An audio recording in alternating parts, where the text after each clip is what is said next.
I'm Brian Peak. I'm the Director of Davis County Peer Recovery Services. We provide peer recovery services for the whole county.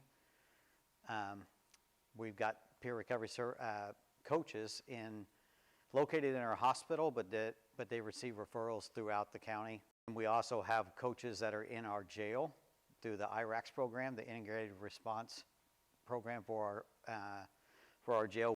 I knew Diana had a pretty good pulse on what was going on in our county, so I contacted her, and she said, "Well, it's funny you contacted me. We got a grant through our justice program locally, and we want to start doing peer recovery work as a way of helping in recovery in our county." It's Diana Snyder. I'm Davis County Community Corrections Executive Director. So the question kept coming back, what are we missing? What are we looking for? Where are the gaps? And they brought actually someone from Mental Health America down to speak to our group that day, and we all looked at each other and said, that's what we're missing. That's what we're missing. That's the piece that we're missing. And with that, we're funded the money to hire a full-time peer recovery coach to work out of this office, and which was Brian Peak. My name's James Hay. I am the president of Real Recovery. We are a grassroots organization.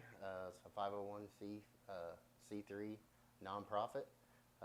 We are here to be a voice for people who are in recovery. I have 30 years of active use myself, and it wasn't until I got incarcerated and was able to sit down for a couple years, and it was the longest time clean for me, 2 years at that point. So I don't know, I was like a pillar of the drug community, so now that I switched over, I'm a pillar of the recovery community. I went through a lot, and I've seen a lot of people pass away from addiction, so I'm just passionate about helping people try to find recovery and succeed. My name is Shana Bradley, and I'm the Director of Peer Recovery Services for Daviess Community Hospital, and then I'm also the State Opioid Response 3 Project Director for Daviess County, as well as the TI ROSC Coordinator for Daviess County. I experienced my first therapist when I was 13 because my little brother died the day before 8th grade year started. And so I spoke to a therapist the entire school year, hated it, I got bullied for it, but then come around towards the end of the year, I really realized that he was actually there and listened. So I always told myself I wanted to be someone that I needed when I was younger. Well, it's important that they hear that, hey, I struggled because of this, and other people can try to understand what they've gone through, because stigma plays a huge role in this small community. Being so small, gossip is faster than a telephone call or the internet here. I think the misperception is like willpower, that some people can have willpower and can do that, but most can't, because it's actually, so it comes down that it's a choice, but until you get caught out of the loop, there is no choice. You have to use so you can get up, so you can function, and so understanding that it's a disease and that it's triggered from past traumas that people haven't dealt with and put back. So being able to have compassion and empathy for these people and understand that they're not bad people. We're all recovering from something, whether it is substance use, whether it's a divorce, whether it's a loss, a heartbreak. Everyone's in recovery. The model is for Recovery Cafe is that everybody's recovering from something. So the cafe is not just for substance use. It's also for homelessness. It's for social economical racism. Is for anxiety, depression. Hopefully we'll be able to have a veterans meeting. So everybody is recovering from something. They might be in denial about it. So the cafe is there to help mentor, to build leadership, give accountability. So just when I seen that, I was like, oh, this is exactly what this community needs. Yeah, that's been my goal and dream for the last 2 years to get this started. Most people think we're a small community and we lack services, and we just don't have what's there, when actually we have a lot more here than a lot of other counties do. In the conversations I've had with fellow community corrections directors, they just can't believe how far recovery has come in our community and how outspoken I am about it and how other partners are also about it. That it matters. Having these resources available and so people don't have to travel all the way to a bigger city to get resources makes it more comfortable for them to stay in their own city, in their own county where they feel comfortable instead of going somewhere else. Daviess County's been one that's a lead in recovery supports. From the state level as well, we've been recognized for a lot of the work we're doing.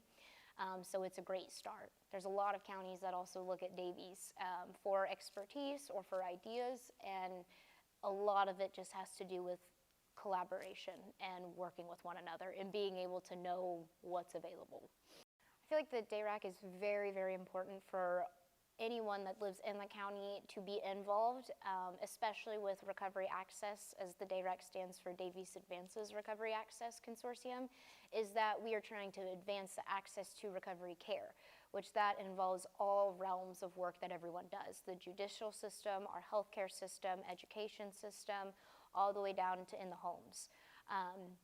And so everyone being on the same page of knowing what's going on, advancing the efforts all in a cohesive group, helps break down those silos and being able to really better the care for everyone.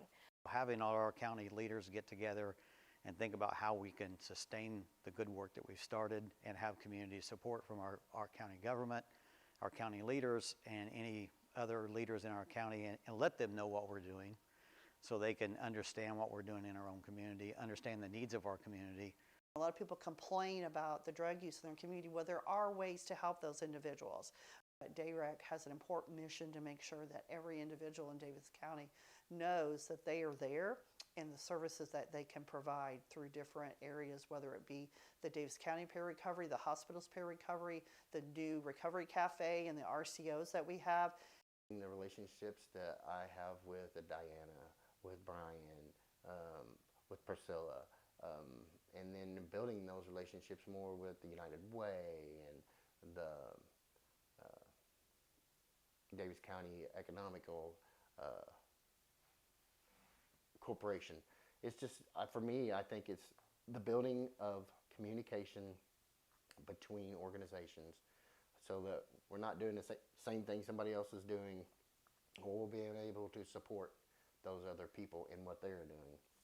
I can't say more than to somebody put my name into Priscilla, Dr. Priscilla Barnes, and she called me and talked to me about this HRSA grant, and this is what sprang for all this. Everything that we have going on in recovery has come from that.